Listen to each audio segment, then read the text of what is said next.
Hello అందరికీ. ఈరోజైతే మనం పెళ్ళిళ్ళ స్టైల్ సాంబార్ చేసుకుందాం వచ్చేయండి. సో ఫస్ట్ అయితే దానికోసం ఇక్కడ నేను 1 కప్పు వరకు కందిపప్పు తీసుకుంటున్నాను.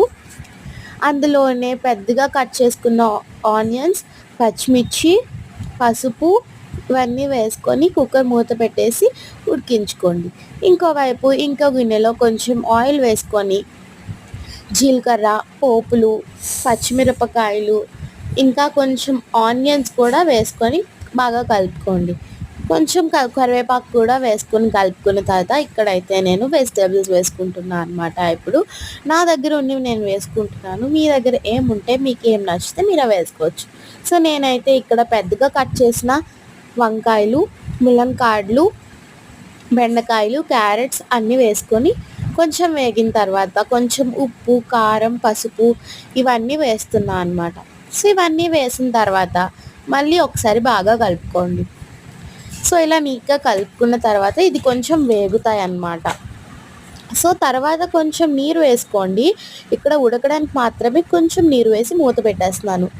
సో ఇందాక మనం ఉడికించిన పప్పు కూడా రెడీ అయిపోయి ఉంటుంది. దాన్ని ఒకసారి నీట్గా కలుపుకున్న తర్వాత మనం ఇక్కడ 1 గ్లాస్ వరకు చింతపండు రసాన్ని కూడా వేసుకొని మళ్ళీ స్టవ్ ఆన్ చేసేసి ఇది స్టవ్ మీద పెట్టి అలా కెర్లేంత వరకు వెయిట్ చేయాలన్నమాట.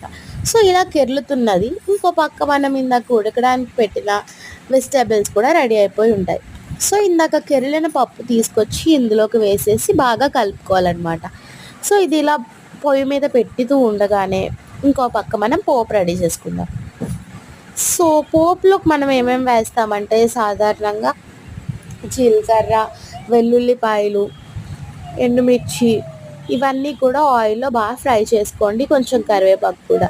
సో ఇందాక మనం చేసుకున్నాం కదా ఆ సాంబార్లో ఈ పోపు కూడా వేసేసి కొత్తిమీర కూడా వేసేస్తే సాంబార్ రెడీ అంతే.